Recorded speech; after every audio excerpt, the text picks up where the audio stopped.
Hello students, आप सभी का स्वागत है एक एकेडमी के प्लेटफॉर्म पे। तो हम डी ब्लॉक एलिमेंट्स कर रहे हैं नीट प्रीवियस ईयर के क्वेश्चंस। अभी हमने पिछले वीडियो में क्या टॉपिक 1 कवर कर लिया था। अब हम आज टॉपिक 2 देखेंगे। टॉपिक 2 है हमारा कंपाउंड्स ऑफ ट्रांजिशन मेटल्स। ठीक है, तो कंपाउंड्स ऑफ ट्रांजिशन मेटल्स में क्या है कि कुछ कंपाउंड्स हैं KMnO4, कॉपर सल्फेट, ठीक है, आयरन के कंपाउंड्स हो गए, इनके क्या रिएक्शंस आ जाते हैं, तो उनको हम आज कर लेंगे। तो जैसे क्वेश्चन नंबर 39 है 2017 में आया हुआ था कि name the gas that can readily decolorize acidified KMnO4 solution। ठीक है, तो वैसे तो ये वाला जो पार्ट है, ये topic second compounds of transition metal से बहुत एक तरह से अपने आप में बोरिंग है, लेकिन हम क्योंकि ये आता है एग्जाम में तो हमने करना तो है। तो इस तरह के क्वेश्चन जो है, जैसे ये है name the gas that can readily decolourise acidified KMnO4 solution. तो इस तरह के क्वेश्चन को अप्रोच करने के लिए हमें ऑक्सीडेशन स्टेट जनरली देखनी होती है। क्या होता है कि जो हमारा ये KMnO4 है, KMN KMnO4 KMnO4, ठीक है ना। इसमें अगर आप मैग्नीज की ऑक्सीडेशन स्टेट निकालोगे तो +7 आती है। कितनी आती? +7। अगर आपको पता है कि जब +7 ऑक्सीडेशन स्टेट आएगी तो मैग्नीज में इलेक्ट्रॉन्स कितने बचेंगे? D0 हो जाएगा, ये तो D0 4s0, ये वाला केस बन जाएगा। और हम इन जनरल हम जो देखते थे कलर, वो किसकी वजह से आता था?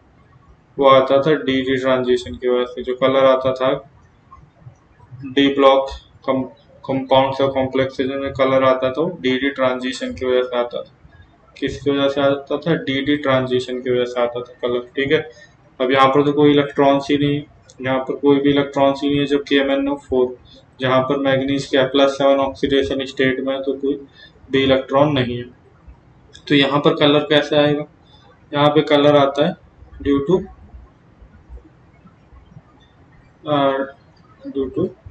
Charge transfer spectra. किसकी वजह से आता है? Due to charge transfer spectra. Due to charge transfer spectra, इसकी वजह से आता है कलर, है ना। जो हमारा जो ऑक्सीजन होता है as a oxide ion present है, as a oxide ion present है। एक मिनट,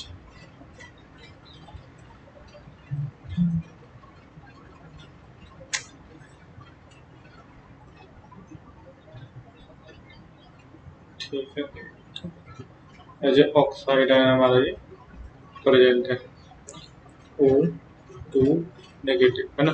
एज ऑक्साइड आयन ये प्रेजेंट रहता है। तो इसमें क्या है, ये ऑक्साइड आयन जो हमारा होता है, ये होता है पाई डोनर लिगेंड। क्या होता है? पाई डोनर लिगेंड होता है ये। तो ये अपने इलेक्ट्रॉन क्या है, इसके जो वैकेंट ऑर्बिटल है डी वाले, इनमें डाल देता है। देखो कितने टोटल 4 हैं, तो ये 4 उसमें डाल देगा अपने इलेक्ट्रॉन, दो इलेक्ट्रॉन ऐसे करके, दो इलेक्ट्रॉन अपना ऐसे डाल देता है, ठीक है ना। और इस तरह से जो फिर क्या आता है, इसी प्रोसेस को हम कहते हैं ligand to metal charge transfer, या LMCT भी बोलते हैं डायरेक्टली ऐसे, LMCT, ठीक है, ligand to metal charge transfer. तो इसकी वजह से आता है यहाँ पर ये KMnO4 हमारा जो ये डीप पर्पल कलर दिखाता है। कैसा कलर दिखाता है? Deep purple colour. ये किसकी वजह से दिखाता है? ये दिखाता है ड्यू टू LMCT, ठीक है ना। अब यहाँ पर जब जो हमारा KMnO4 है, ये पूछने की डीकलराइज कब हो जाएगा, एसिडिफाइड KMnO4 डीकलराइज कब हो जाएगा। तो ये डीकलराइज हो जाता है जब हम रिड्यूसिंग एजेंट यूज करते हैं, सल्फर डाइऑक्साइड SO2, ठीक है, SO2 जब हम यूज करते हैं तो क्या इसका रिडक्शन करा देता है, और ये MnO4 नेगेटिव से चेंज होके किस में चेंज हो जाता है? MnO2 में चेंज हो जाता है ये, ठीक है ना। ये किस में चेंज हो जाता है? MnO2 में, ठीक है ना। मतलब ये +2 ऑक्सीडेशन स्टेट में आ जाएगा, ठीक है। MnO2 बोलने या इसके हिसाब से हम चलेंगे तो ये क्या बन जाएगा? मैग्नीज सल्फेट बन जाएगा, बल्कि, है ना, ये बोल तो ज़्यादा सही। किस में चेंज हो जाएगा? मैग्नीज सल्फेट में चेंज हो जाएगा, ठीक है ना। अब अगर ये मैग्नीज सल्फेट में चेंज हो गया तो इसकी ऑक्सीडेशन स्टेट कितनी आने वाली है? +2, ठीक है। पहले कहाँ कितने थे? +7 और अब कितने हो गए +2। अब +2 का क्या मतलब कि अब ये हो गया D5 4H0 D5 4H0 मतलब सारे अभी क्या होंगे ये वीक फील्ड लिगेंड होता है ऑक्साइड। ठीक है, तो इसमें क्या होगा सभी ऑर्बिटल में T2G में और EG में भी हर डी ऑर्बिटल में क्या एक एक इलेक्ट्रॉन है। तो अब ऐसे में क्या LMCT भी नहीं हो सकता। LMCT के लिए तो क्या खाली जगह होनी चाहिए, तभी तो लिगेंड अपने इलेक्ट्रॉन इसमें डालता है यहाँ पर और DD ट्रांजिशन भी नहीं होगा। DD ट्रांजिशन क्यों नहीं होगा? क्योंकि अगर DD ट्रांजिशन अगर होगा तो वो कैसा होगा स्पिन फॉरबिडन होगा। कैसा होगा स्पिन फॉरबिडन होगा, क्योंकि यहाँ पर ये क्या है अपर स्पिन में और ऊपर जाके अगर ये जाएगा भी मान लो ये इलेक्ट्रॉन तो इसे कैसे ऑक्यूपाई करना पड़ेगा, ऐसे रहना पड़ेगा इसके साथ। अगर ये इलेक्ट्रॉन यहाँ से जाता भी है तो अपर वाले ऑर्बिटल में इसको क्या है लोअर स्पिन में आना पड़ेगा। तो इस तरह से ट्रांजिशन क्या हो जाएगा स्पिन फॉरबिडन ट्रांजिशन हो जाएगा। तो स्पिन फॉरबिडन ट्रांजिशन क्या होते हैं बहुत ही वीक ट्रांजिशन होते हैं, जनरली नहीं होते, अगर होंगे भी तो कलर नहीं शो कर सकते। ठीक है ना, तो कुल मिला के बस इतना ध्यान रख लेना है आपने तो कि जो ये KMnO4 है ये डीकलराइज क्यों होता है, क्योंकि इसकी ऑक्सीडेशन स्टेट चेंज हो जाती है कहाँ +7 से +2 में। ठीक है ना, मैग्नीज सल्फेट बना लेता है और ये कौन कराता है इसको ये सल्फर डाइऑक्साइड, जो कि अपने आप में क्या होती है एक रिड्यूसिंग एजेंट होती है। क्या होती है रिड्यूसिंग एजेंट होती है, ये करवा देती है रिड्यूसिंग एजेंट। ठीक है, तो बस यही इसका आंसर है। ठीक है, थोड़ा रिएक्शन है, थोड़ा बोरिंग टॉपिक है, पर एक बार हल्का सा कर लोगे तो आइडिया रहेगा कि किस तरह के क्वेश्चन आते हैं एग्जाम में और इनमें से कोई आ भी जाएगा। फिर नेक्स्ट क्वेश्चन है question number 40। Which one of the following statement is correct when sulphur dioxide is passed through acidified K2Cr2O7 solution. देखो अभी हमने ऊपर किया जो क्वेश्चन 2017 का है ना, ऐसे ये कह रही तो पहले का क्वेश्चन 2016 में यही आया हुआ है। कुल मिला के मतलब आ जाता है क्वेश्चन। तो सल्फर डाइऑक्साइड जो हमारी सल्फर डाइऑक्साइड है क्या है सल्फर डाइऑक्साइड होती है हमारी रिड्यूसिंग एजेंट। कैसे एक्ट करती है रिड्यूसिंग एजेंट की तरह एक्ट करते हैं रिड्यूसिंग एजेंट की तरह एक्ट करता है। ठीक है, जो हमारा SO2। तो अब यहाँ पर आपको दिख रहा है K2Cr2O7, यहाँ पर इसकी ऑक्सीडेशन स्टेट कितनी होगी +6। ठीक है, जो रिड्यूसिंग एजेंट है इसका मतलब इसकी ऑक्सीडेशन स्टेट क्या कर देगा घटा देगा। तो जनरली ये क्या है +6 से +3 में चेंज कर देता है क्रोमियम को। जब भी आप सल्फर डाइऑक्साइड इस तरह से यूज करोगे तो ये क्या करेगा हाइयर ऑक्सीडेशन स्टेट से लोअर ऑक्सीडेशन स्टेट में ले जाएगा। ठीक है ना, तो लोअर ऑक्सीडेशन स्टेट में जाएगा तो इसमें क्या होता है कि the solution turns blue, the solution is decolourised, sulphur dioxide is reduced. नहीं, सल्फर डाइऑक्साइड तो रिडक्शन करा रही है। ठीक है ना, मतलब रिड्यूसिंग एजेंट है वो खुद। ठीक है, तो उसका तो खुद का तो क्या हो जाएगा ऑक्सीडेशन हो जाएगा खुद का तो उसका। ठीक है, तो ये भी नहीं है। और जो फोर्थ ऑप्शन है हमारा कि green chromium sulphate H form. ठीक है, तो ये करेक्ट है। इसमें क्या होता है आपका ये वाला कंपाउंड बन जाता है। ठीक है ना, तो यहाँ पर अगर आप इसकी ऑक्सीडेशन स्टेट निकालोगे तो देखो कितना आएगा 2x और +3 इंटू सल्फेट पे कितना चार्ज होता है -1। ठीक है, सॉरी -2 है ना, -2 चार्ज होता है इक्वल टू 0। तो क्या हो जाएगा 2x -6 equal to 0। 2x equal to क्या हो जाएगा +6 और फिर क्या हो जाएगा x equal to 6/2 equal to +3। तो +3 में चेंज हो जाता है ये जनरली है ना, +3 में चेंज हो जाता है ये। और इस तरह से कुल मिला के रिडक्शन हो गया। तो यही इसमें फॉर्म होता है कि जब भी आप इस पोटेशियम डाइक्रोमेट का रिएक्शन कराते हो पोटेशियम डाइक्रोमेट का सल्फर डाइऑक्साइड के साथ, तो ये इसका रिडक्शन कर देता है +6 से +3 ऑक्सीडेशन स्टेट में और ये ग्रीन कलर का कॉम्प्लेक्स बन जाता है डाइक्रोमियम सल्फेट। ठीक है, तो बस ये याद रख लेना थोड़ा सा। नेक्स्ट क्वेश्चन की तरफ बढ़ते हैं। When copper is heated with concentrate nitric acid it produces. ठीक है, कि जब आपका कॉपर हमारा कॉपर है इसको हम हीट करते हैं किसके साथ HNO3 के साथ। HNO3 के साथ तो क्या बनने वाला है ठीक है, तो ये इसमें क्या बनता है कॉपर नाइट्रेट बन जाता है।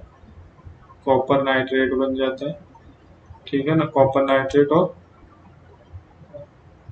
और क्या है साथ में नाइट्रोजन डाइऑक्साइड गैस भी रिलीज हो जाती है। ठीक है, तो इसका ऑप्शन ए ही हमारा जो ऑप्शन ए है यही करेक्ट हो जाएगा। ठीक है ना, और देखने की जरूरत नहीं है। ठीक है, बैलेंसिंग वगैरह का खुद से देख लेना, तो थोड़ा सा आइडिया दे दिया। मतलब कुल मिला के क्या हो रहा है, देखो HNO3 क्या है, HNO3 तुम्हारा क्या है, HNO3 एक है ऑक्सीडाइजिंग एजेंट है।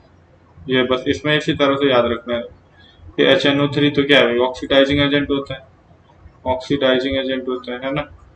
तो जो ऑक्सीडाइजिंग एजेंट है तो ये क्या करेगा, इसका ऑक्सीडेशन करा देगा, और इस तरह से तो इसलिए इसने इस तरह से किया है। यहाँ पर क्या, कॉपर का, कॉपर किस में चेंज हो जाएगा, कॉपर 0 से कॉपर +2 में चेंज हो जाएगा। ठीक है ना, और खुद खुद इसका क्या हो जाएगा, यहाँ पर खुद इसका अपना रिडक्शन हो जाएगा। ठीक है ना, तो इस तरह से तुमने ध्यान रख लेना है ना। अगर नाइट्रोजन की यहाँ पर निकालोगे तुम ऑक्सीडेशन स्टेट, तो देखो कितना आ जाएगा, हाइड्रोजन का तो +1 होता है, +1 हाइड्रोजन की तरफ से +1 आने वाला है, नाइट्रोजन के लिए ले लो x, और इसके लिए कितना हो जाएगा -6 = 0। ठीक है ना, तो ये क्या हो जाएगा, कुल मिला के 5 आ जाएगी, ये कितनी आ जाएगी 5 +5 आ जाएगी नाइट्रोजन की, है ना। तो हाँ ठीक है, +5 आ जाएगी। अब यहाँ पर देखो इसकी कितनी हो रही है ऑक्सीडेशन स्टेट, यहाँ पर इसकी कितनी होगी +4, है ना। तो इसका खुद का क्या हो गया, रिडक्शन हो गया, खुद का क्या हो गया, इसका रिडक्शन हो गया। ठीक है ना, तो इसका क्या ऑक्सीडेशन स्टेट डिक्रीज हो जाती है। ठीक है, बाकी ये नहीं बनेगा। ठीक है ना, ये नहीं बनता है, ऐसे ये दोनों प्रोडक्ट भी नहीं बनेंगे, ना ये बनेगा। ठीक है, इसमें ऑक्सीडेशन स्टेट इतना डिक्रीज नहीं हो रही, ये ध्यान रखना, केवल एक का चेंज इसमें आ रहा है यहाँ से। ठीक है, ये हो गया। अब नेक्स्ट क्वेश्चन है, विच of the following processes does not involve oxidation of iron, किसमें ऑक्सीडेशन आयरन का नहीं होता, D colourisation of blue copper sulphate solution bye iron. ठीक है ना, डी कलराइजेशन क्या हो, कैसे होगा, आयरन आएगा इस तरह से, आयरन और कॉपर सल्फेट का मान लो रिएक्शन हो रहा है, तो क्या करेगा, इसको डिस्प्लेस कर दे, इसको ऐसे करते फेरस सल्फेट बना ले, और कॉपर सॉलिड का प्रेसिपिटेट डिपॉजिट हो जाए, है ना। तो इसका क्या हो जाएगा, डीकलराइजेशन हो जाएगा अपने आप। ये ब्लू कलर का होता था, ब्लू कलर तो तब होता था जब कॉपर इसके साथ सल्फेट के साथ लगा हुआ था, है ना। जब सल्फेट आयन निकल जाएगा तो डीकलराइजेशन हो जाएगा अपने। तो इसमें तो लेकिन क्या है, अभी आयरन एलिमेंटल स्टेट में है तो 0 ऑक्सीडेशन स्टेट है, और जब इसके साथ बाइंड होगा तो किसमें चेंज हो जाएगा, +2 में। तो इसमें तो क्या होगा, हमने ये पूछ रहा है कि does not change involve oxidation of iron, तो यहाँ पे तो ऑक्सीडेशन हो गया ना आयरन का, 0 से +2 में चला गया, तो ये सही नहीं हो सकता ये ऑप्शन। ठीक है ना, ऑप्शन बी है formation of FeCO5 from Fe। अब देखो क्या है कि आयरन इसने क्या किया, कार्बोनिल के साथ रिएक्शन कर दिया, कार्बन मोनोऑक्साइड के साथ, है ना, और क्या बना लिया FeCO5। तो अब यहाँ पर इसकी ऑक्सीडेशन स्टेट क्या है, 0। अब कार्बोनिल हमारा कैसा होता है, कार्बोनिल कैसा होता है, न्यूट्रल लिगेंड होता है, कार्बोनिल हमारा कैसा लिगेंड है, न्यूट्रल लिगेंड होता है ना। तो अगर इसके साथ रिएक्शन भी करेगा तब भी आयरन की ऑक्सीडेशन स्टेट क्या रहने वाली है, 0 ही रहने वाली है। तो इसका मतलब एलिमेंटल स्टेट में तब भी 0 है, और जब इसने यहाँ कॉम्प्लेक्स बना लिया, रिएक्शन कर लिया, है ना, 5 कार्बोनिल के साथ, तब भी 0 ही है।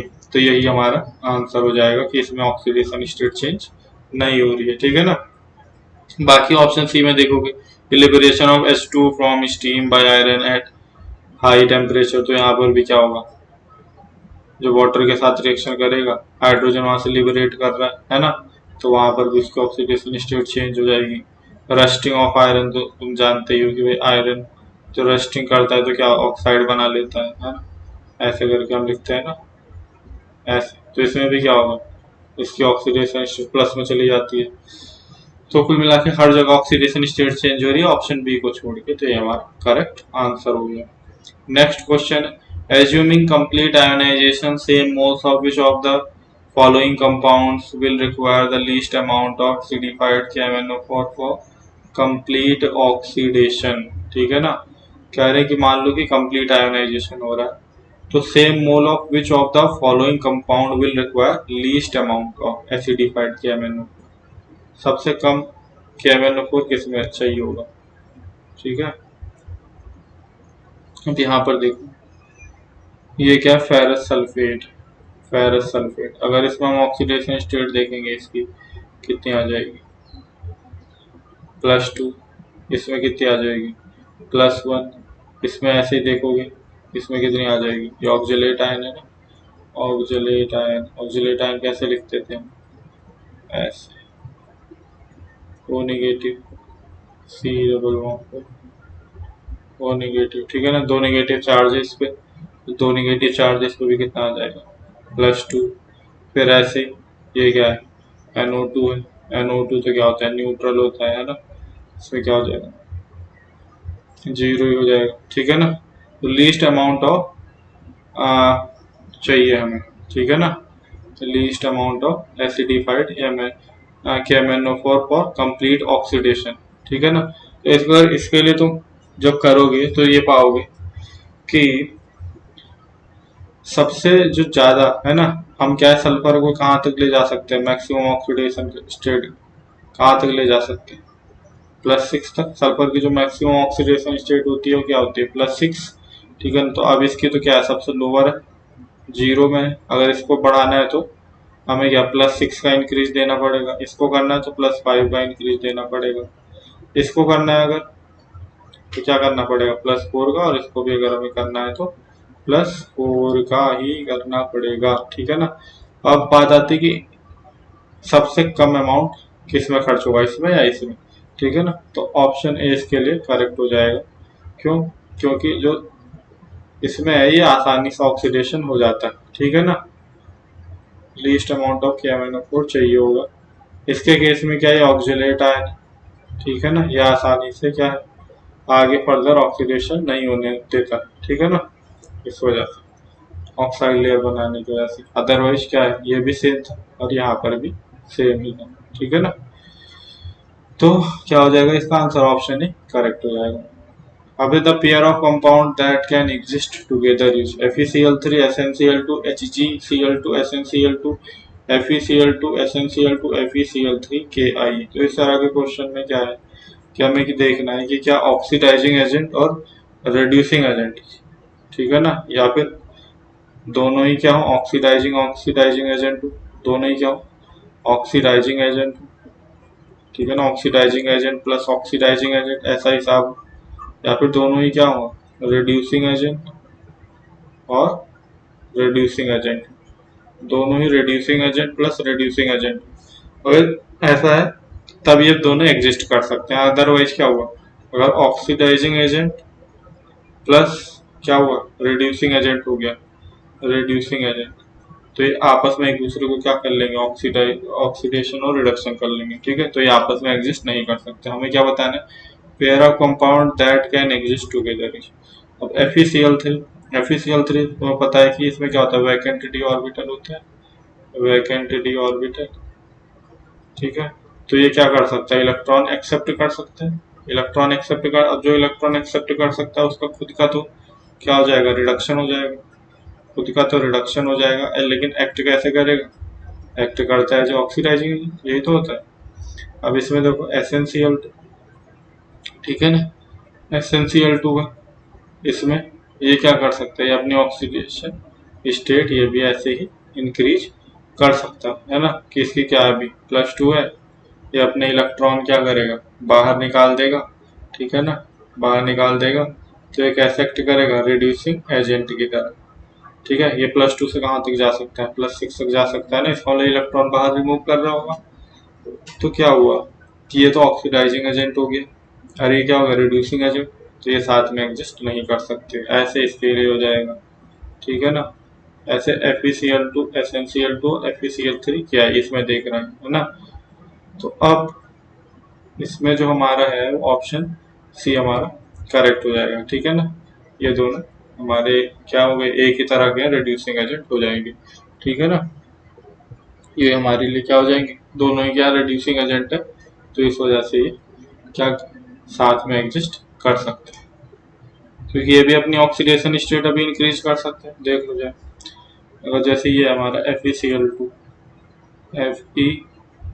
FeCl2 अभी ये क्या है, +2 ऑक्सीडेशन स्टेट में, ये अपनी ऑक्सीडेशन स्टेट बढ़ा के कहाँ तक ले जाता है जनरली, +3, है ना।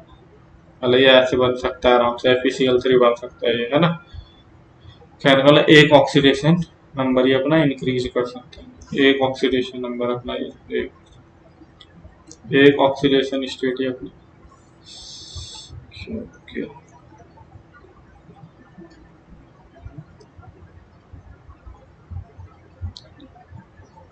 ठीक है, एक सॉरी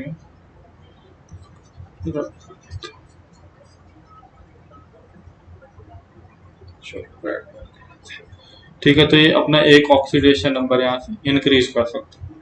तो जब ये एक नंबर ऑक्सीडेशन स्टेट इंक्रीज कर रहा है, इसका मतलब इसका खुद का क्या हो रहा है, ऑक्सीडेशन, है ना। खुद का ऑक्सीडेशन हो रहा है, तो ये कैसे एक्ट कर सकता है, FeCl2 रिड्यूसिंग एजेंट की तरह एक्ट कर सकता है। कैसे एक्ट कर सकता है, रिड्यूसिंग एजेंट की तरह एक्ट कर सकता है, ठीक है ना।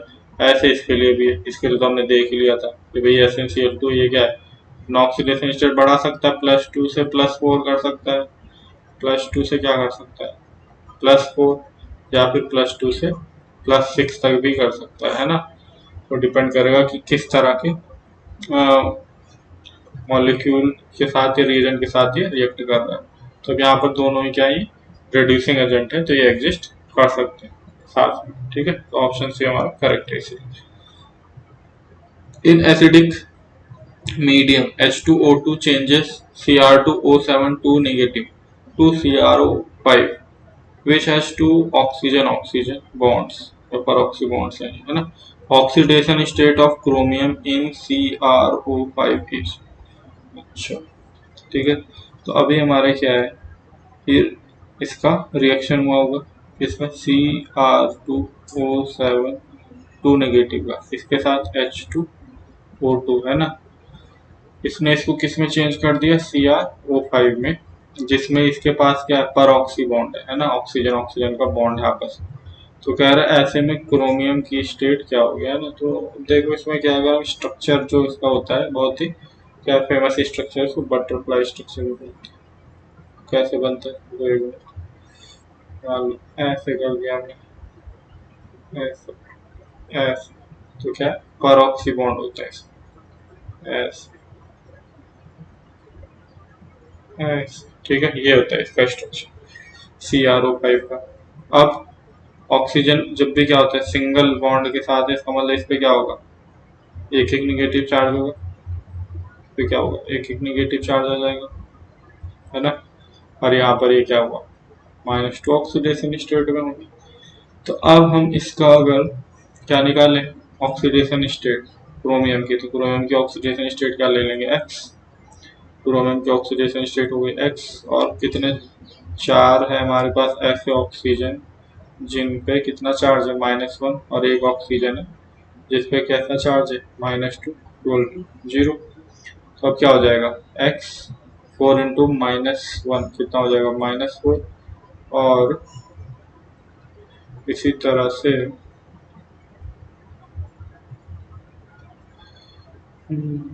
-2 equal to 0, x -6 equal to 0, x equal to +6, इस तरह से हमारा ये हो जाएगा, ठीक है ना। तो ऑक्सीडेशन स्टेट जो इसकी आने वाली है वो क्या आ जाएगी, +6 आ जाएगी, ठीक है ना।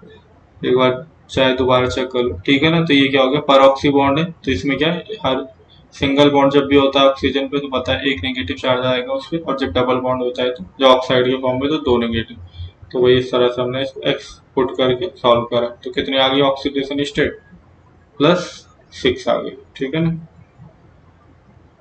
नेक्स्ट है the reaction of aqueous KMnO4 with H2O2 in acidic condition gives, ठीक है। हमें क्या KMnO4 दिया हुआ है, KMnO4, ठीक है ना।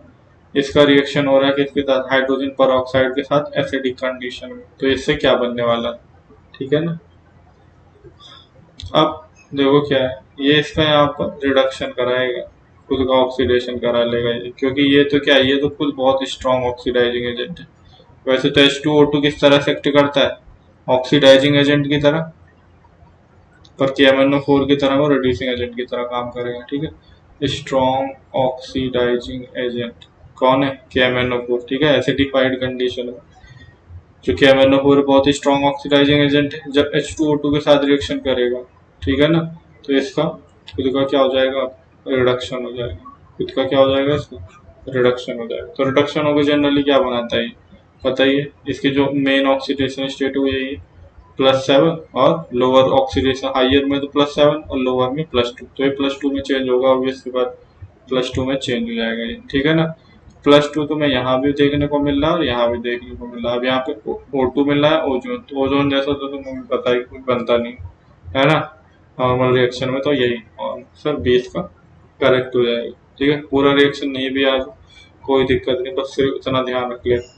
वैसे कॉमन ऑक्सीडेशन स्टेट क्या होती है, +7 और +2, तो ये रिड्यूसिंग एजेंट की तरह एक्ट करता है, क्योंकि ये खुद अपने आप में बहुत ही स्ट्रॉन्ग ऑक्सीडाइजिंग एजेंट, ठीक है। तो ये +7 से +2 में चेंज हो जाएगा, तो और साथ में डाइऑक्सीजन भी बन जाता है ना। पूरा रिएक्शन याद करोगे फिर भूल जाओगे, ऐसा तो है नहीं कि सिर्फ इसी का रिएक्शन याद करना है, तो इसलिए वो तरीका बता रहा हूँ जिससे तुम क्वेश्चन सॉल्व कर पाओ। अब हमारा है question number 47, KMnO4 can be prepared from K2MnO4 as per the reaction. The reaction can go to completion by removing hydroxide ion by adding.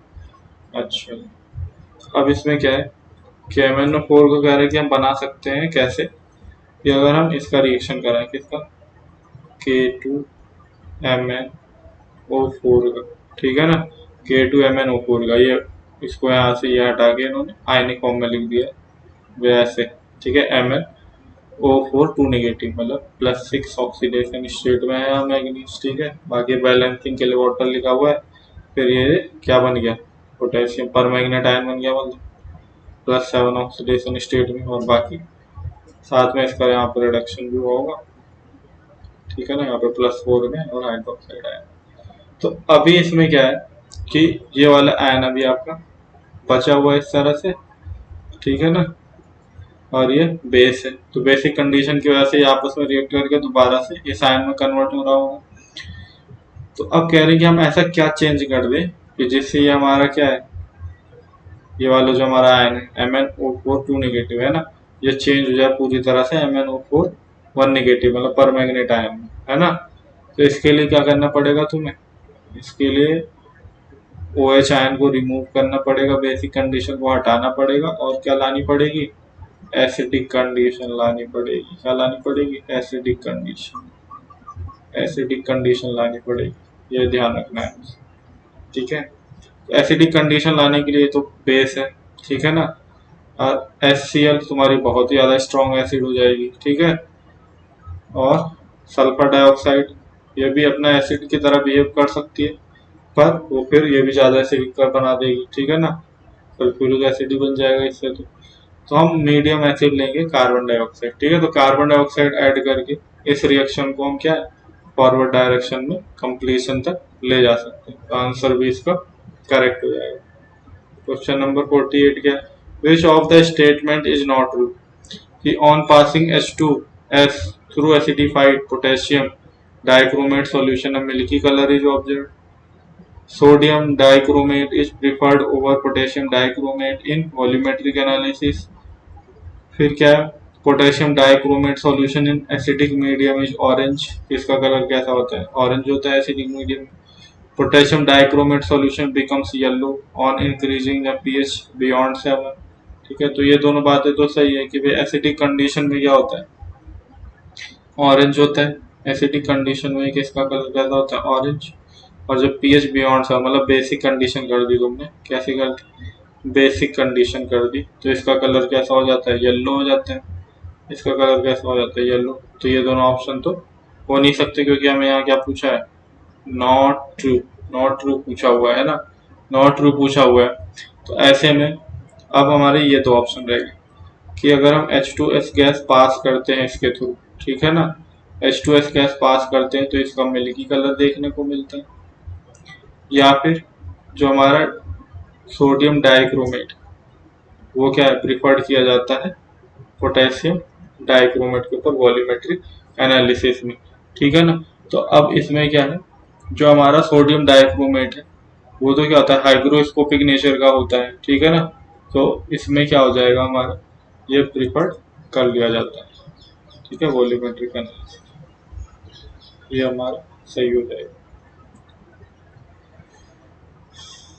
तो आगे का क्वेश्चन कर लेते हैं।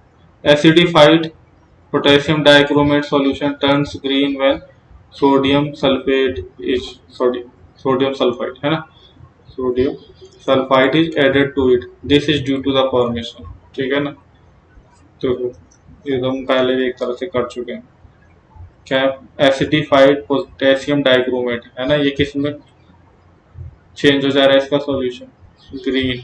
कब, जब आप इसमें क्या डाल रहे हो, सोडियम सल्फाइड, मतलब इसको सल्फाइड आयन मिल रहा है। तो ये क्यों हो रहा होगा, ये हो रहा है हमारा सल्फाइड बनने के कारण है ना, क्रोमियम सल्फाइड बन रहा है। एक्चुअली कुछ भी बने, क्या हुआ है रियल में, इसका रिडक्शन हो गया। क्रोमियम यहाँ पर क्या है, +6 में है, और जब ये क्या बना रहा है, क्रोमियम सल्फाइड बना रहा है, डाइक्रोमियम सल्फाइड बना रहा है, तो इसकी ऑक्सीडेशन स्टेट डिक्रीज होगी, +3 में आ गई। तो जब क्रोमियम क्या है अपने कंपाउंड में जब +6 में, और वहां से रिडक्शन हो गया, किसमें चेंज हो जाता है, +3 में। ठीक है, +6 से +3 में चेंज हो जाता है, तो इसका कलर कैसा हो जाता है, ग्रीन हो जाता है। कैसा हो जाता है, ग्रीन हो जाता है। ठीक है ना, तो बस इतना ही ध्यान रखना है, इस तरह से क्वेश्चन कर सकते हो। चाहे रिएक्शन याद हो चाहे ना हो, बस ये ध्यान रखना है कि जो +6 से +3 में जाएगा अगर, तो ये किस में चेंज हो जाएगा, ग्रीन कलर में, है ना। बस, तो आप सल्फाइड के साथ रिएक्शन कर रहा है तो कुछ सल्फाइड जैसा ही लगेगा, है ना, ये भी ध्यान रखना है। क्वेश्चन नंबर 50 है, copper sulphate dissolves in excess of potassium cyanide to give. Copper sulphate है हमारा, कॉपर सल्फेट, कॉपर सल्फेट, इसका रिएक्शन कर दिया हमने एक्सेस में KCl लेके, है ना, खूब सारा KCl ले लिया, इसका रिएक्शन कर दिया गया। अब ऐसे में कह रहे हैं कि क्या बनने वाला है। ठीक है ना, तो यहाँ पर देखो कॉपर पे क्या चार्ज है, +2, है ना, +2 चार्ज है, मतलब D9 में, D9 कॉन्फ़िगरेशन में। तो जब ये रिएक्शन करेगा, ठीक है ना, तो क्या होगा, एक तरह से सब्स्टिट्यूशन रिएक्शन हो जाएगी। ठीक है, 3 नेगेटिव। अब यहाँ पर देखो क्या है, यह क्या है, साइनाइड है। इससे क्या हो जाएगा, कॉपर का X ले लेते हैं X, और यहाँ से -4 इक्वल टू क्या हो जाएगा, -3। ठीक है ना, तो क्या हो जाएगा, -3 +4, तो X इक्वल टू क्या आ जाएगा, +1। ठीक है, +1। तो कॉपर क्या करना चाह रहा है कि वो +1 स्टेट में आना चाह रहा है, कॉपर +2 से कॉपर 1+ में आना चाहता है।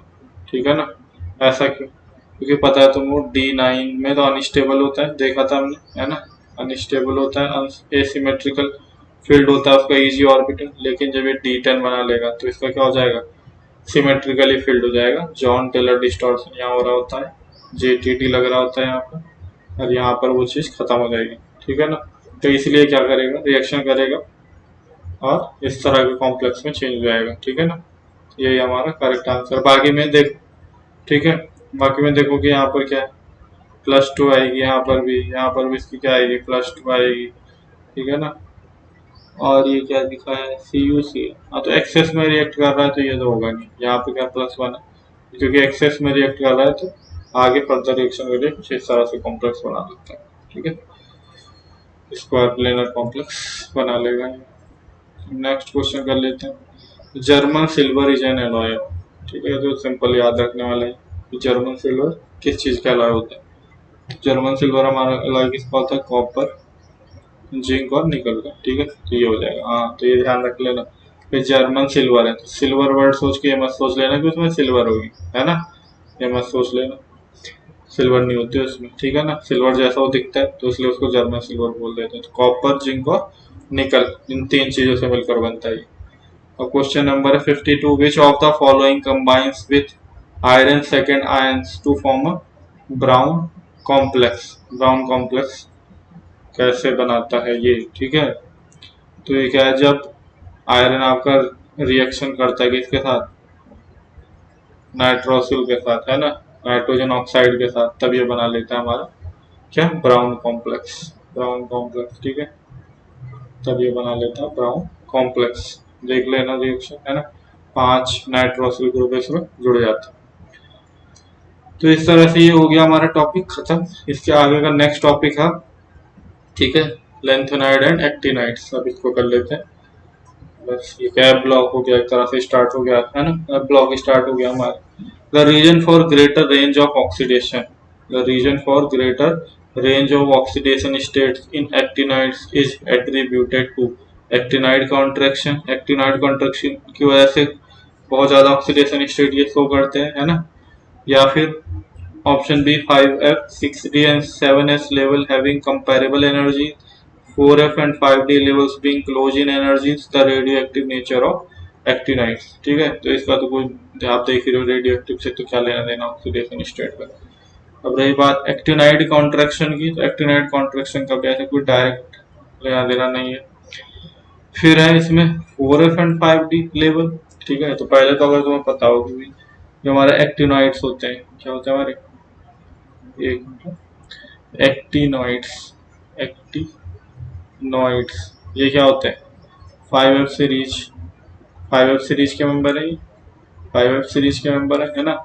तो अगर इनकी जनरल इलेक्ट्रॉनिक कॉन्फ़िगरेशन तुम्हें पता हो तो क्या होती है, 5F 1 to 14 और 5D 0 to 1, जनरली यही होती है ना।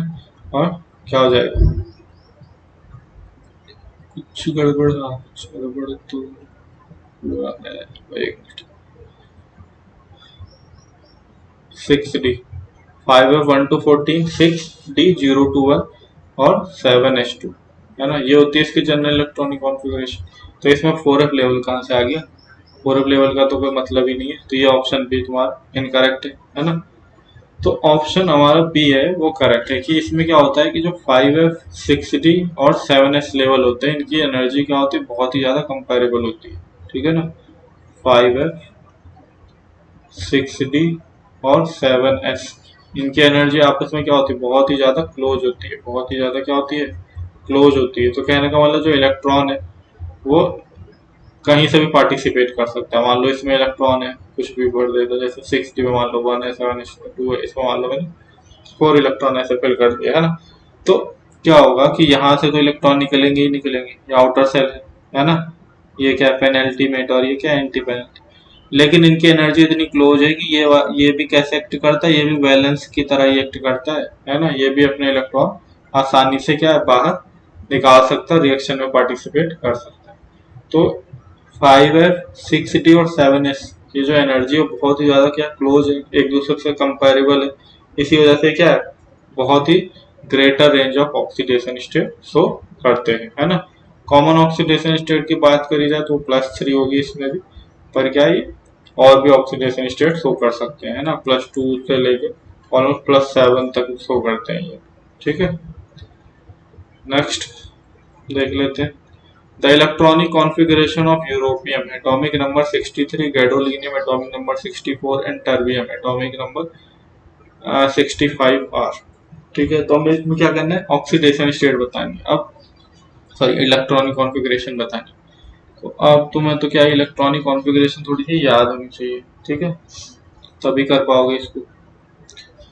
अब जैसे मैं तुम्हें जैसे जनरल इलेक्ट्रॉनिक कॉन्फ़िगरेशन तो इसमें जैसे 5F में देखी थी वैसी होगी कि 4F 1 to 40 और क्या हो जाएगा 5D 0 to 1 और 6H2, है ना। ये क्या है आउटर सेल है, या इसको हम अल्टीमेट सेल भी बोल देते हैं, अल्टीमेट सेल, ये क्या है पेनल्टीमेट सेल, पेनल्टीमेट सेल हो गया ये, और ये क्या हो गया एंटी पेनल्टीमेट सेल। ठीक है ना, मतलब जनरल इलेक्ट्रॉनिक कॉन्फ़िगरेशन हम कैसे लिखते हैं कि भाई N-2 F1 to 40 और क्या होता है N-1 D 0 to 1 और NS2, है ना। तो N तुम्हारा क्या है आउटर सेल, जो सबसे आउटर सेल है वो 6 सेल है, तो उसके अंदर वाला सेल पेनल्टीमेट सेल हो गया 5, है ना, और वो D सेल है ना, और ये क्या है 5F, सॉरी ये 4F हो गया, है ना।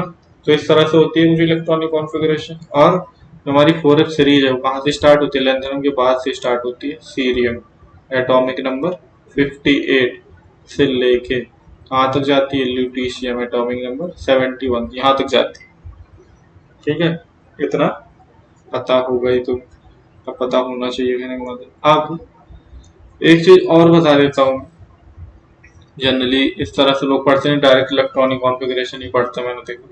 मैं एक चीज तुम्हें ये बताना चाह रहा हूँ कि जो ये 4F सीरीज होती है, क्या 4F सीरीज, 4F सीरीज कहाँ से चल रही है? सीरियम एटॉमिक नंबर 58 से ल्यूटीशियम एटॉमिक नंबर 71। ये एक्चुअली ग्रुप 4 से स्टार्ट होती है। कहाँ से? ग्रुप 4 से स्टार्ट होती है, ग्रुप 4 से, ग्रुप 4 से स्टार्ट होके कहाँ तक जाती है? ग्रुप 17 तक। ठीक है ना, ग्रुप 17 तक जाती है। ग्रुप थर्ड नहीं होता, ग्रुप थर्ड नहीं होता। ग्रुप थर्ड कहाँ से हो जाएगा?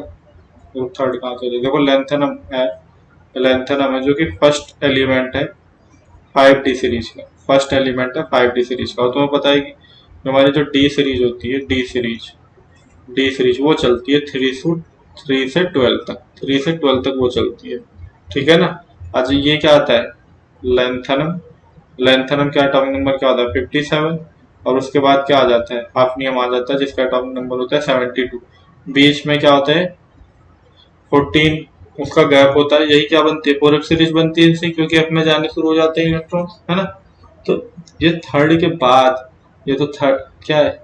ये थर्ड ग्रुप में है लेंथेनम तुम्हारा।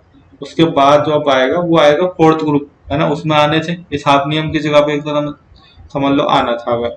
ठीक है, अगर इसमें क्या है, इस 58 वाले का इलेक्ट्रॉन अगर एफ में जाना शुरू ना हुआ होता तो ये यहाँ पर आता, ये फोर्थ ग्रुप में आता। ठीक है, तो ये फोर्थ ग्रुप से स्टार्ट होती है। पर मेंडलीव के हिसाब से चलोगे तो थर्ड भी बोल दोगे, पर हम तो मॉडर्न पीरियोडिक टेबल पढ़ते हैं तो हम क्या बोलेंगे, इस ग्रुप 4 से लेकर ग्रुप 17 तक जाते हैं इसमें।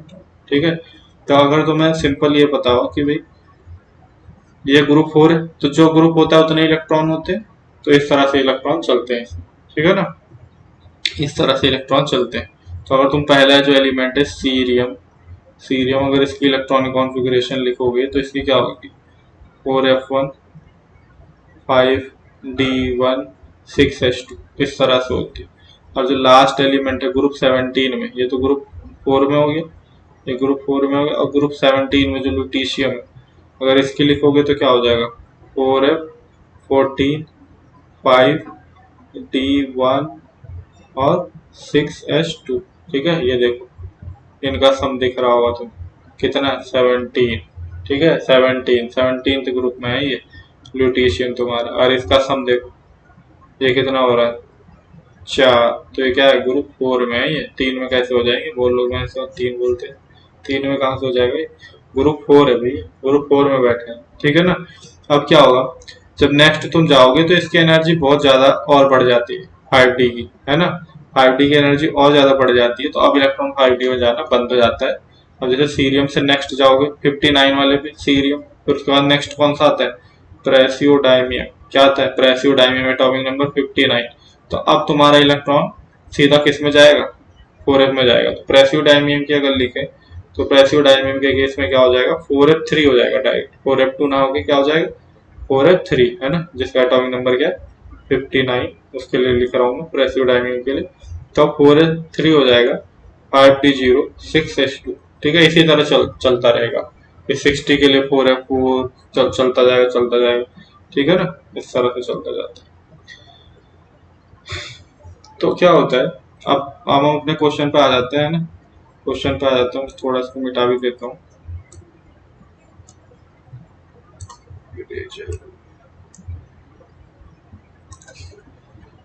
एक मिनट में मिटा देता हूँ थोड़ा, क्योंकि अभी तो हमें मेन तो अपना क्वेश्चन देखना है ना। मेन समझा, थोड़ा समझाना भी जरूरी था कि कर होता क्या है, क्या क्या है। तो मैंने बातें बता दी, थोड़ी सी बातें आपको बता दी मैंने। अब इसमें जो हमारा क्वेश्चन पूछा गया है वो देख लेते हैं। ठीक है, क्वेश्चन कुछ नहीं है, बस इलेक्ट्रॉनिक कॉन्फ़िगरेशन पूछे गए। अगर तुम्हें डायरेक्ट याद है तो कर सकते हो, अगर नहीं याद है तो कैसे करोगे, भूल जाओगे तो कैसे करोगे, वो समझाना चाह रहा हूँ। तो देखो क्या है, यूरोपियम क्या दिया हुआ? यूरोपियम, एक मिनट है, यूरोपियम, यह यूरोपियम एटॉमिक नंबर 63। ठीक है, फिर दिया हुआ है गैडोलीनियम एटॉमिक नंबर 64। फिर क्या दिया हुआ है, टर्बियम एटॉमिक नंबर 65। इनके लिए इलेक्ट्रॉनिक कॉन्फ़िगरेशन पूछी गई क्या क्या हो। ठीक है, अब देखो क्या होता है, जैसे इसमें दिया हुआ है उसके हिसाब से बता देता हूँ। जैसे जीनोन है हमारा, जीनोन जीनोन तो इसका क्या होता है, एटॉमिक नंबर 54। तो मतलब यहाँ पे 54 इलेक्ट्रॉन फिल हो जाते हैं। अब आगे के जो इलेक्ट्रॉन है 55, मतलब जो 55th इलेक्ट्रॉन होगा वो किस में जाएगा। अगर इसकी इलेक्ट्रॉनिक कॉन्फ़िगरेशन देखा जाए तो helium, neon, organ, krypton, xenon, इस तरह से होता है ना ये सिक्स्थ उसमें जाते हैं, सिक्स्थ सेल में, मतलब ये क्या है, ठीक है ना, 6H2 6P6 ऐसे होगा ये, यहाँ तक आइडिया लगा पा रहा है ना। 6H2 6P6, तो 50 इलेक्ट्रॉन किस में जाता है, ठीक है ना, सीजियम में चला जाता है, सीजियम में चला जाता है 50 है ना। फिर 56 इलेक्ट्रॉन, जो 56 इलेक्ट्रॉन होता है किस में जाता है, बैरियम में, है ना। 56 इलेक्ट्रॉन किस में जाता है, बैरियम में, मतलब 6H2 हो जाता है, वो 6H2 हो जाता है। अब नेक्स्ट जो है हमारा वो 57th इलेक्ट्रॉन है। 57th इलेक्ट्रॉन वो लेंथनम का होता है ना, वो किस में जाता है, D1 में चला जाता है, वो D1 में चला जाता है ना, 5D1 में चला जाता है पेनल्टीमेट सेल में। अब जो नेक्स्ट इलेक्ट्रॉन है 58, वो किस में जाने लग गया है, 4F में जाने लग जाता है ना, तो बस वही है। तो अब यहाँ पर उसी अकॉर्डिंग तुम्हें भरना है। मैंने क्या बताया था, 58 से स्टार्ट हो रही है हमारी सीरीज और कहाँ तक जा रही है, आगे बढ़ती जा रही है 71 तक। तो अगर उनका तुम्हें ग्रुप पता हो तो भाई 58 वाला तो किस ग्रुप में है, 58 वाला है ग्रुप 4 में, ऐसे 59 वाला है 5 में, 60 वाला है किसमें, 6 में, 61 वाला किसमें है, 7th ग्रुप में, 62 वाला किसमें है, 8th ग्रुप में, 63 वाला किसमें है, 9th ग्रुप में, 64 वाला किसमें है, 10th ग्रुप में, 65 वाला क्या है, 11th ग्रुप में, ऐसे 66 वाला 12 ग्रुप में, इस तरह से होना है। तो अब हम अपने देख लेते हैं कि जो हमें पूछा गया है 63 टोटल तो 9 इलेक्ट्रॉन है, ठीक है, इसमें क्या है टोटल 10 इलेक्ट्रॉन है, और 65 वाले में 11 इलेक्ट्रॉन है। ये 3 केस हमें दिए हुए हैं ना, यूरोपियम 63, गैडोलीनियम 64 और टर्बियम 65, इसके केस दिए हुए हैं। अब क्या होता है कि इन जनरल तुम्हें पता है सीरियम के बाद तो हमारा क्या शुरू हो गया है कि 4F में इलेक्ट्रॉन आ रहा है, 5D हमारा जो है वो खाली रह रहा है, और क्या हो रहा है 6S में तो 2 इलेक्ट्रॉन रहते ही रहते हैं, है ना, ऐसे तो कैसे।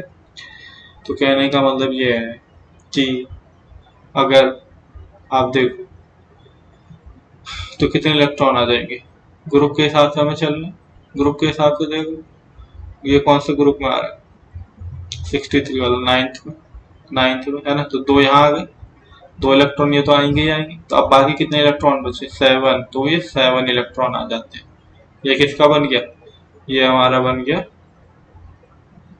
यूरोपियम का केस, है ना।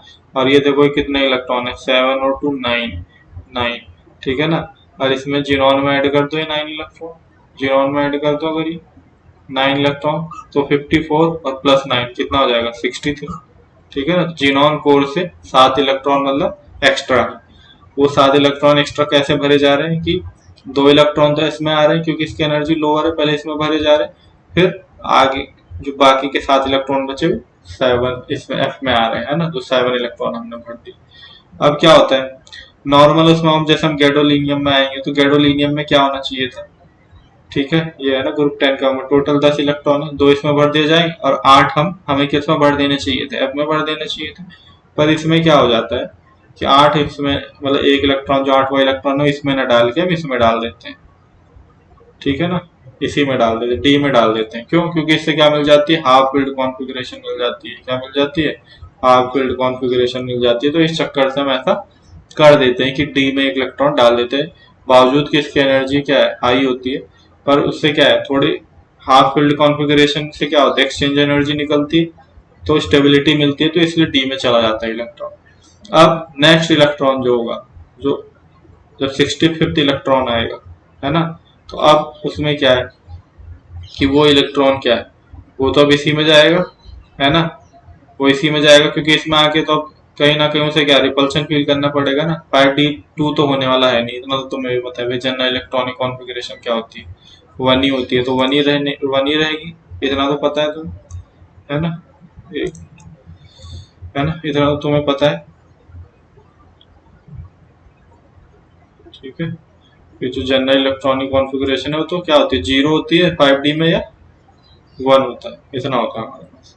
ठीक है, तो अब एक इलेक्ट्रॉन है, तो अब नेक्स्ट इलेक्ट्रॉन इसमें आएगा, तो इसके हिसाब से 8 हो जाना चाहिए था इसे, कि 4f8 5d1 6s2 ऐसा करके चलना चाहिए था। पर अब वही एनर्जी राइज करने लग जाती है, तो अब ये इलेक्ट्रॉन दोबारा से निकल के कहाँ चला जाता है, यहाँ पे आ जाता है। तो 8 नहीं आता है डायरेक्ट, क्या आ जाता है 4f9 आ जाता है। क्या आ जाता है 4f9 5d0 6s2। ठीक है, ये कॉन्फ़िगरेशन आ जाती है इस तरह से। अब देखो कितना हो रहा है, 11, ये 11 हो गए ना, 2 और 9 11 इलेक्ट्रॉन टोटल, है ना। अगर इस 11 इलेक्ट्रॉन को तुम 54 में ऐड करोगे जीनोन के बाद, जीनोन के बाद 11 इलेक्ट्रॉन ऐसे ऐड करोगे, कितना आ जाएगा 415 5 6 65, है ना ये। तो इस तरह से हम देख रहे हैं। तो बस इतना ध्यान रखना है लिखते वक्त इलेक्ट्रॉनिक कॉन्फ़िगरेशन 4f सीरीज की, कि डी में इलेक्ट्रॉन 3 ही बार आता है। तो सीरियम में आता है स्टार्टिंग में, उसमें आता है D1, फिर किस में आ जाता है, फिर आ जाता है तुम्हारा इसके गैडोलिनियम के केस में, क्योंकि इसको हाफ फील्ड कॉन्फ़िगरेशन रिटेन करनी होती है ना, कि भाई 4f7 ही रह जाए और ये 5d1 हो जाए। ठीक है, तो इसको अपनी रिटेन करनी होती है हाफ फील्ड कॉन्फ़िगरेशन, तब हो जाता है। और लास्ट में जब सारे एफ भर चुके होते हैं, है ना, लास्ट में जब तुम जाओगे तो सारे इलेक्ट्रॉन भर चुके होंगे। ठीक है, तब ल्यूटीशियम के केस में भी एक इलेक्ट्रॉन हमें उसमें डी में डालना पड़ता है। तो 3 केस है, बाकी डी में कभी भी इलेक्ट्रॉन नहीं आता, डी जीरो ही रहता है। तो अब देख लो। ठीक है, इतना लंबा मैंने इसलिए कर दिया कि समझा दिया तुम्हें कि कैसे होती है एक्चुअल में कॉन्फ़िगरेशन, बाकी तो रटते रहोगे भूलते रहोगे। तो अब देखो यूरोपियम 63, ठीक है ना, यूरोपियम 63। तो अब हमें देखना है जीनॉन को, यहाँ पे कितने हो गए 54 इलेक्ट्रॉन, तो यही हो गए। अब इसके बाद एटॉमिक नंबर 63 है, तो 15 कितने हो गए 9 इलेक्ट्रॉन। तो इस तरह से, ठीक है ना। तो यूरोपियम ये तो सही है, ठीक है, डी में कोई इलेक्ट्रॉन नहीं जाएगा, तो डी नहीं भी दिखा, ठीक चल रहा है। पर D8 का तो कोई केस होता ही नहीं है। अभी गैडोलिनियम के केस में हमने देखा ना, उसमें भी क्या है 7 ही रखनी होती, तो ये नहीं हो सकता, ऑप्शन है गलत हो गया। अब इस तरह से नेक्स्ट पे आ जाए, तो ये कितना 7 1 8 और 2 10। ठीक है, यूरोपियम के लिए उसने 10 इलेक्ट्रॉन दिखा दिए, तो 10 इलेक्ट्रॉन होंगे यूरोपियम के केस में। यूरोपियम तो किस ग्रुप से है, देखो एटॉमिक नंबर 63, इसका ग्रुप 9 से, 9 इलेक्ट्रॉन होंगे उसमें टोटल। कहाँ से उसमें 10 इलेक्ट्रॉन कहाँ से डाल दो, तो ये ऑप्शन भी गलत हो गया। ठीक है, ऑप्शन सी में आ जाओ, वही 4f6 5d1 6s2। कि भाई अब यहाँ पर देखो, यहाँ पे 9 ही इलेक्ट्रॉन है, पर तुम्हें पता है जब तुम भर रहे होंगे तो यहाँ तो F7 हो जाना चाहिए, है ना। D1 में नहीं जाएगा, D1 में तो मैंने बता दिया, बस D के केस में 3 ही उसमें जा रहा है, गैडोलिनियम और सीरियम और किसमें ल्यूटीशियम के केस में, तो ये भी नहीं हो सकता, ये भी गलत हो गया। अब लास्ट ऑप्शन बचा दूंगा कि 4f7 6s2, 5d को उन्होंने नहीं लिखा क्योंकि जीरो है, कुछ जरूरत नहीं है। फिर यहाँ पे 4f7 5d1 6s2 सही है। फिर नेक्स्ट जो हमारा है टर्बियम, उसमें सीधा 4f9 6s2। ठीक है, तो यही हमारा करेक्ट आंसर हो गया। ठीक है, अब नेक्स्ट देख लेते हैं। Because of lengthened contraction, which of the following pair of elements have nearly same atomic radii? Numbers in the parentheses are atomic number। ठीक है, कह रहे हैं कि लेंथेनाइड कॉन्ट्रैक्शन की वजह से, लेंथेनाइड कॉन्ट्रैक्शन की वजह से कौन से ऐसे दो पेयर हैं, कौन से ऐसे दो पेयर हैं एलिमेंट के जिनके एटॉमिक रेडियाई क्या होती है, ऑलमोस्ट सेम हो जाती है। ठीक है, तो ये तो पहले भी हम देख चुके हैं। ठीक है, इससे पहले वाला जो लेक्चर हुआ था उसमें भी आया था, तो ये ऑप्शन बी है इसका करेक्ट, कि जिर्कोनियम और हफनीम क्या है, ऐसे हैं जिनकी क्या हो जाती है रेडियाई सेम हो जाती है ड्यू टू लेंथेनाइड कॉन्ट्रैक्शन। क्योंकि जिर्कोनियम क्या है 4d सीरीज का मेंबर है, 4d सीरीज का सेकंड मेंबर है, मतलब फोर्थ ग्रुप में। और इसके जस्ट नीचे 5d सीरीज में क्या है हाफनियम होता है, हाफनियम होता है। तो इससे पहले क्या आता है तुम्हें पता है, लेंथेनाइड कॉन्ट्रैक्शन हो जाता है, 14 एलिमेंट आ जाते हैं, तो इनकी आपस में एटॉमिक रेडियाई सेम हो जाती है ना। ये दो एलिमेंट हो गए। Next gadolinium belongs to 4f series. Its atomic number is 64. Which of the following is the correct electronic configuration of gadolinium? ठीक है, तो अभी हम देख के आ गए, तो इस पर ज़्यादा समय खर्च नहीं करेंगे। ये तो क्या, तो ऑप्शन सी हो जाएगा कि जीनॉन, फिर उसके बाद 4f7 5d1 6s2। ठीक है, ये ऑप्शन करेक्ट हो गया। नेक्स्ट कर लेते हैं, which of the following exhibit only +3 oxidation state? Uranium, thorium, actinium और प्रोएक्टीनियम। ठीक है ना, तो अब क्या होता है, ये सभी जो है, ये हमारा यूरेनियम, थोरियम, प्रोएक्टीनियम, ये तो क्या है, ये 5f सीरीज के मेंबर है। ये 5f सीरीज मतलब एक्टिनॉइड्स हैं। ये क्या है, एक्टिनॉइड्स। और एक्टिनॉइड्स में हमने क्या देखा था कि 5f और इसके आगे क्या हो जाएगा हमारा 6d और 7s, इनकी एनर्जी आपस में क्या होती है, कंपैरेबल होती है। तो ये क्या करते हैं, वेरिएबल ऑक्सीडेशन स्टेट शो करते हैं। ये क्या करते हैं, वेरिएबल ऑक्सीडेशन स्टेट शो करते हैं। अब यहाँ पर तो क्या पूछा गया, ओनली +3 ऑक्सीडेशन स्टेट। ऐसा एलिमेंट चाहिए हमें जो केवल +3 ऑक्सीडेशन स्टेट ही शो करता हो।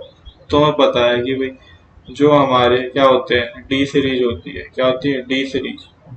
डी सीरीज उसका जो फर्स्ट एलिमेंट होता है, जो फर्स्ट एलिमेंट होता है वो केवल +3 ही ऑक्सीडेशन स्टेट शो करता है, चाहे वो 3d हो, चाहे वो 4d हो, चाहे 5d हो। क्यों, क्योंकि उसमें होते ही 3 इलेक्ट्रॉन है। भाई d1 होता है और 4s2 होता है। ठीक है ना, 3 इलेक्ट्रॉन होता है, तीनों के तीनों इलेक्ट्रॉन अपने रिमूव कर देता है, इसमें स्टेबल स्टेट में पाया जाता है। ठीक है, तो यहाँ पर एक्टीनियम तुम्हें अगर पता हो तो एक्टीनियम क्या है भाई, एक्टीनियम तुम्हारा एक्टिनॉइड नहीं है। ठीक है ना, मतलब ये क्या है, 5f सीरीज का मेंबर नहीं है, मतलब एक्टिनॉइड तो बोल सकते हो। ठीक है ना, लेकिन ये 5f सीरीज का मेंबर नहीं है। इसके बाद एक्टीनियम का एटॉमिक नंबर क्या होता है, 89।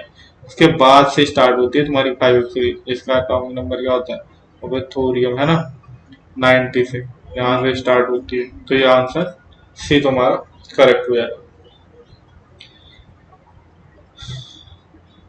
Question number 76. Identify the incorrect statement among the following. Lengthenide contraction is the accumulation of successive shrinkages. Option B, as a result of lengthenide contraction, the properties of 4d series of the transition elements have no similarities with the 5d series of elements. तो ठीक है, तो यही क्या हो गया तुम्हारा, incorrect हो गया। इनकरेक्ट स्टेटमेंट पूछा है ना इसमें, मैं क्या बोल रहा है कि इनकरेक्ट स्टेटमेंट बताओ।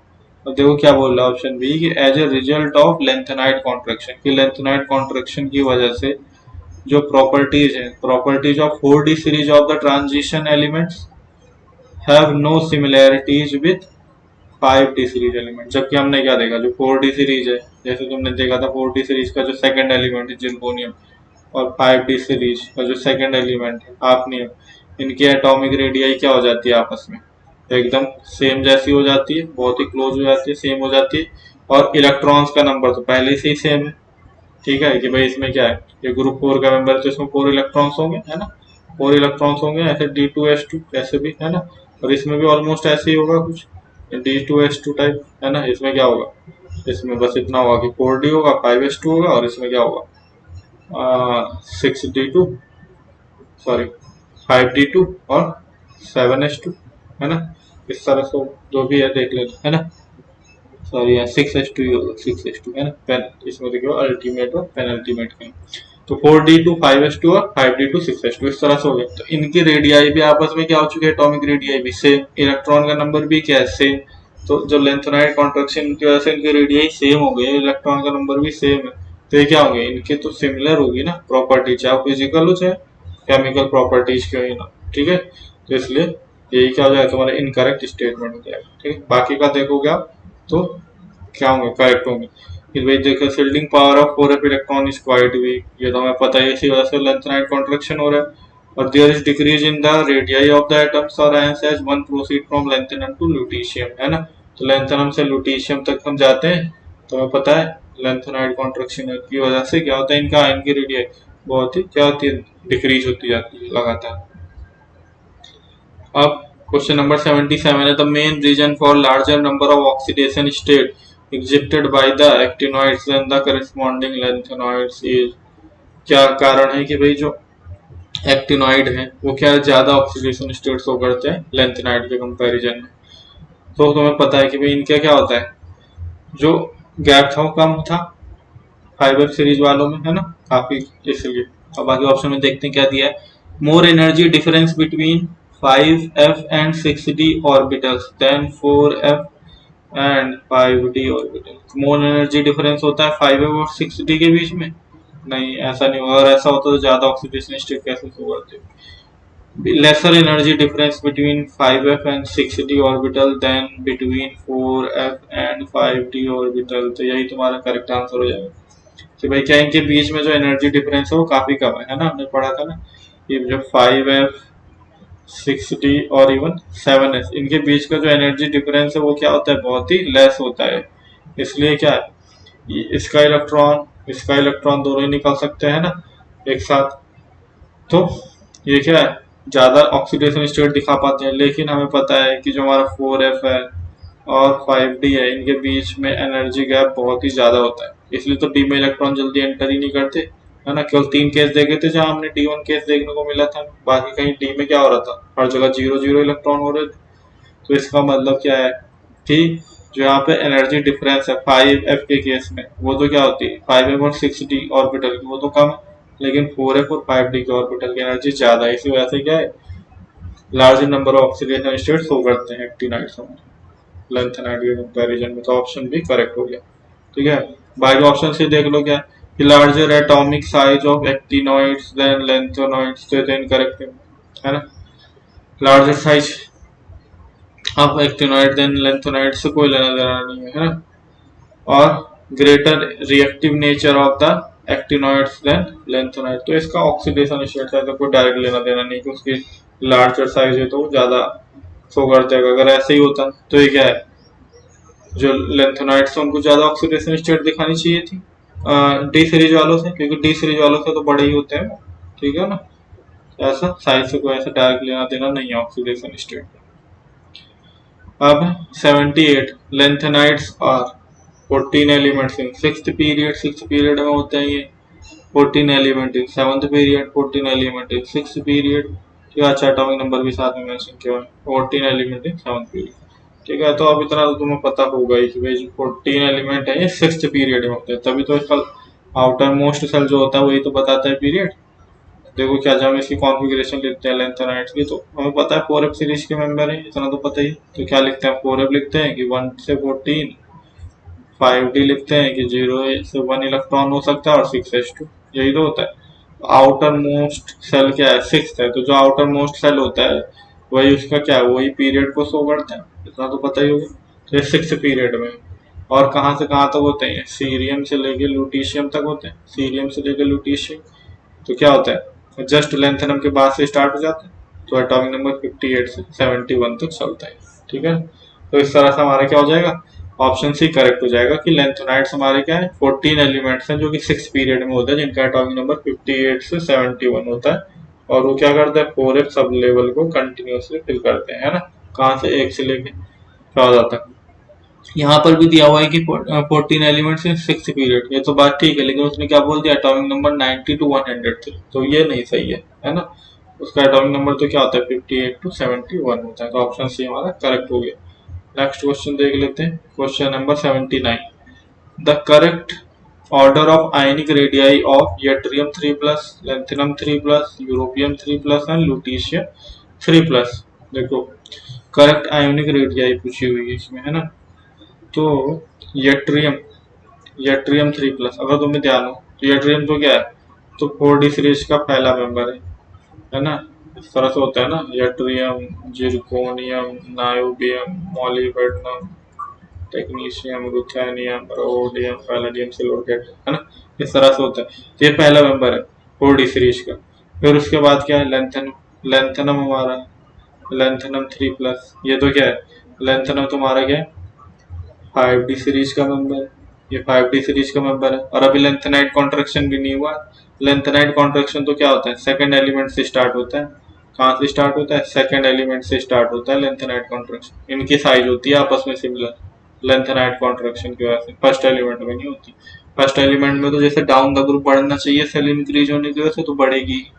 ठीक है, अब नेक्स्ट है यूरोपियम 3+, यूरोपियम 3+, तो यूरोपियम 3+ क्या है, 4 सीरीज का मेंबर होता है। अगर हम लिखेंगे जैसे दिया भी है, देखो यूरोपियम एटॉमिक नंबर 63, तो ये आ गया ना 58 से 71 वाली रेंज में, ठीक है। ये 4F सीरीज का मेंबर है, यह 4F सीरीज का मेंबर, ठीक है। इसका एटॉमिक नंबर है 63। और नेक्स्ट क्या है, ल्यूटीशियम। नेक्स्ट क्या है, इसी 4F सीरीज में ही ल्यूटीशियम लास्ट मेंबर होता है, लास्ट मेंबर होता है, एटॉमिक नंबर 71। और तुम्हें पता है इधर लेफ्ट टू राइट जाने में, लेफ्ट टू राइट जाने में है ना 4F सीरीज में क्या होता है, लेंथेनाइड कॉन्ट्रैक्शन भी होता है और इफेक्टिव न्यूक्लियर चार्ज भी बढ़ ही रहा है, तो इनकी साइज क्या होती है, डिक्रीज होती है। इनकी साइज क्या होती है, डिक्रीज होती है राइट में, है ना। तो कहने का मतलब क्या होगा, जो सबसे बड़ी साइज होगी, सबसे बड़ी जो साइज हो जाएगी वो तो किसकी हो जाएगी। अच्छा एक चीज, इसमें सिक्स्थ सेल भी है। ये क्या 4F वाले क्या है, इनमें आउटर मोस्ट जो सेल है वो सिक्स्थ सेल के हैं, ये सिक्स्थ पीरियड के हैं ये, इतनी ये मत भूल जाना, ठीक है। ये सिक्स्थ पीरियड के हैं, ये 6s2 6s2 भी होता है ना इनमें, वो बात अलग है, इसमें से इलेक्ट्रॉन ने निकाल लिया है, ठीक है ना। पर ये इनमें क्या सिक्स्थ सेल के है ना, ये तो फोर्थ सेल वाले हो गए। या इसमें आउटर मोस्ट सेल देखोगे तो फिफ्थ सेल का और ये सिक्स्थ सेल का, तो इसका आउटर मोस्ट सेल है, अगर हम वो भी लिख दें तो ये क्या होगा, इसमें 6s होगा, 5d 6s है ना, और इसमें क्या होगा 4d 5s। अब देखो जो सिक्स्थ वाले हैं तो वो तो बड़े होंगे इस 5 वाले से, इतना तो तय है कि जो भाई 5 वाला है इसके कंपैरिजन में जो 6 सेल वाले हैं वो तो बड़े होंगे, तो ये तो बड़ा हो जाएगा इससे डेफिनेटली। मतलब क्या है, यट्रियम 3+ से, यट्रियम 3+ से तुम्हारा लेंथेनम 3+ तो बड़ा होने वाला है। तो पहले तो तुम यही देखो कि कहाँ पर लेंथेनम +3 को, जैसे इसमें छोटा दिखा है वैसे ये तो ठीक है, यहाँ पे लेंथेनाइट, ठीक है ठीक है। तो अब हम इस तरह से डायरेक्ट भी देख सकते हैं कि जो यट्रियम 3+ है ये सबसे छोटा होने वाला है, ये सबसे छोटा होने वाला है, इसमें सबसे छोटा दिखा हुआ है, इसमें सबसे छोटा दिखा हुआ है। फिर इसके बाद इन्होंने इसको दिखा दिया लेंथेनम।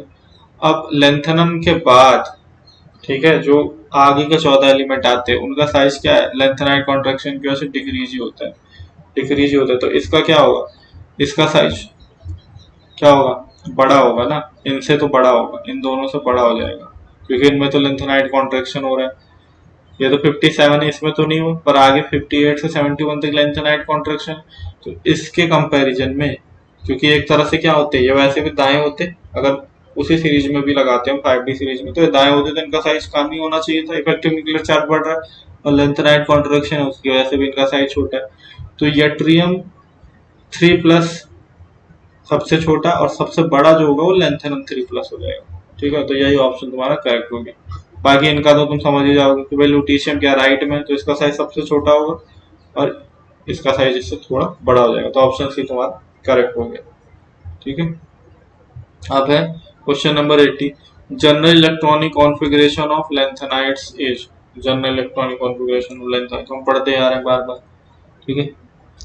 अच्छा जनरल इलेक्ट्रॉनिक लेंथेनाइड्स पूछा हुआ है, लेंथेनाइड्स है ना, लेंथेनाइड्स क्या होते हैं, 58 58 एटॉमिक नंबर से 71 तक, मतलब सीरियम से कहाँ तक, ल्यूटीशियम तक। तो तुमने देख लिया था कि भाई इसमें क्या होता है, 4F कम से कम एक इलेक्ट्रॉन तो जाएगा ही, है ना, जीरो नहीं होगा। जीरो कब लिखते हैं, जब हम लेंथेनॉइड्स बोलते हैं। अच्छा दोनों में थोड़ा सा अंतर है, लेंथेनॉइड्स, लेंथेनॉइड्स में हम लेंथेनम को भी ले लेते हैं, लेंथेनम को भी, तो वहां पर 4F जीरो रहता है ना।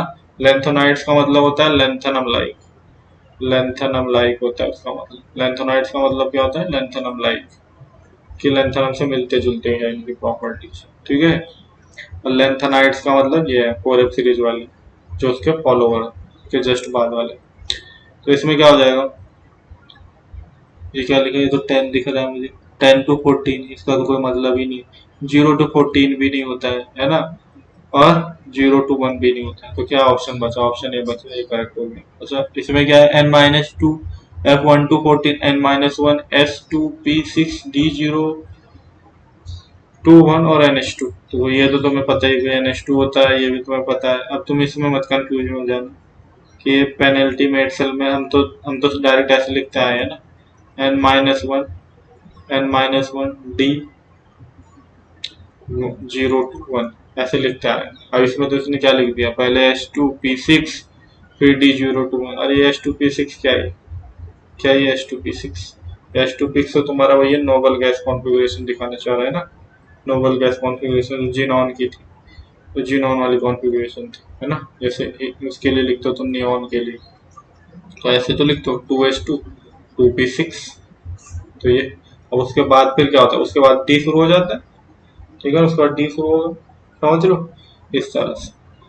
ये डी कह रहा हूँ, मतलब ये एस वाला शुरू होगा, फिर ये पूरा भर जाएगा, फिर उसके बाद डी वाला शुरू हो जाता है पेनल्टी में, तो इस तरह से। तो ऑप्शन इसमें करेक्ट हो गया हमारा। नेक्स्ट तो चलते हैं question number 81, which of the following statement is not correct, कि lanthanum hydroxide not correct, not correct, lanthanum hydroxide is less basic than lithium hydroxide, ठीक है ना। कि भाई जो ये है लैंथेनम हाइड्रोक्साइड लेस बेसिक वो lithium, lanthanum is actually an element of transition series rather than lanthanide, ये तो करेक्ट है कि भाई लैंथेनम क्या है, ट्रांजिशन सीरीज का एलिमेंट है, ना कि लैंथेनाइट का। Atomic radius of zirconium and hafnium same because of lanthanide contraction, ये भी बात सही है।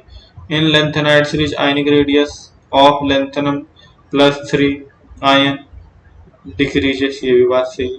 कि भाई क्या होता है जब हम lanthanide सीरीज में चलते हैं तो क्या होता है, जो lanthanide आयंस होते हैं, lanthanide आयंस है ना, क्या है इधर से चल के, मतलब सीरियम से चल के आगे बढ़ने पर मान लो इसका +3 आयन बना दिया, और कहाँ तक चलेंगे, ल्यूटीशियम +3 आयन तक, है ना। तो इनका साइज क्या होता है, इन डिक्रीज होती है, तो ये भी बात सही है। तो यही इसका मतलब ये वाला इनकरेक्ट हो गया हमारा, ये हमारा करेक्ट हो गया। कैसे, अब देखो लेस बेसिक बोला हुआ है, लेस बेसिक, लेस बेसिक का मतलब समझ रहे हो। अब ये तो क्या है, लिथियम तुम्हारा क्या होता है, सेकंड पीरियड का मेंबर है, इसकी साइज तो क्या होगी, बहुत ही छोटी होगी। अरे लेंथेनम तो क्या है, लेंथेनम क्या है तुम्हारा, लेंथेनम है 5D सीरीज का मेंबर, 5D सीरीज का मेंबर अगर पीरियड वाइज बोले तो ये 6s है ना, 6 पीरियड का मेंबर है, तो भाई 6 पीरियड का मेंबर, और ये कहा सेकंड पीरियड का मेंबर लिथियम हमारा 2s1, है ना, जो भी होता है इसका 2s1 ही तो होता है, 1s2 2s1, ठीक है ना, सेकंड पीरियड का। इसके कंपेरिजन में इसकी साइज बहुत लार्ज हो गई ना लेंथेनम की, बहुत ही ज्यादा लार्ज हो गई, जो लार्ज होगी तो इनके बीच का जो बॉन्ड डिस्टेंस होगा लेंथेनम और OH का काफी क्या हो जाएगा, बड़ा हो जाएगा, लंबा हो जाएगा, टूट जाएगा आसानी से, तो ये स्ट्रॉन्ग बेस होगा ना कि वीक बेस या लेस बेसिक, ठीक है। तो ऑप्शन ये हमारा ये इनकरेक्ट था, यही हमारा क्या हो गया, आंसर हो गया। नेक्स्ट, ठीक है, तो आज का लेक्चर तो यहीं पे हो जाता है खत्म। तो ये पूरी तरह से डी एंड एफ ब्लॉक हमारा खत्म हो गया। प्रीवियस ईयर नीट के क्वेश्चन हमने इसमें कर लिए, नीट प्रीवियस ईयर के क्वेश्चन कर लिए पूरे 20 ईयर्स के, ठीक है, 20 ईयर्स की PYQs कर लिए हमने। अच्छा क्या है, तुम लोग जो अगर लेक्चर पसंद आ रहे हैं तो इसको क्या है, लाइक और सब्सक्राइब भी करो ना चैनल को, लाइक और सब्सक्राइब भी करो चैनल को भाई, है, लाइक और सब्सक्राइब करोगे तभी तो क्या है मोटिवेशन मिलेगा मुझे अच्छे वीडियोस बनाने के लिए, है, फ्री का कंटेंट मिल रहा है तुम्हें यूट्यूब पे इतना अच्छा, और तुम उसमें लाइक और सब्सक्राइब भी नहीं कर रहे हो चैनल, तो ऐसे तो बात नहीं बनने वाली। लाइक और सब्सक्राइब करो, नहीं तो क्या जरूरत है मुझे ऐसे वीडियो बनाने की। ऐप तो हमारी है ही, ऐप है मेरी कैम अकेडमी, प्ले स्टोर पे देख सकते हो तुम जाके, है ना। तो वहां पे पढ़ाऊंगा मैं पेड लेक्चर में, फ्री में पढ़ाने का क्या मतलब। तो अगर तुम्हें वीडियोज पसंद आ रहे हैं, कंटिन्यू उनको देखना चाह रहे हो, तो लाइक और सब्सक्राइब करो भाई चैनल, ठीक है। चलो आगे नेक्स्ट लेक्चर के साथ हम इसी तरह मिलने वाले हैं, ठीक है। ठीक है, अभी के लिए थैंक यू सो मच।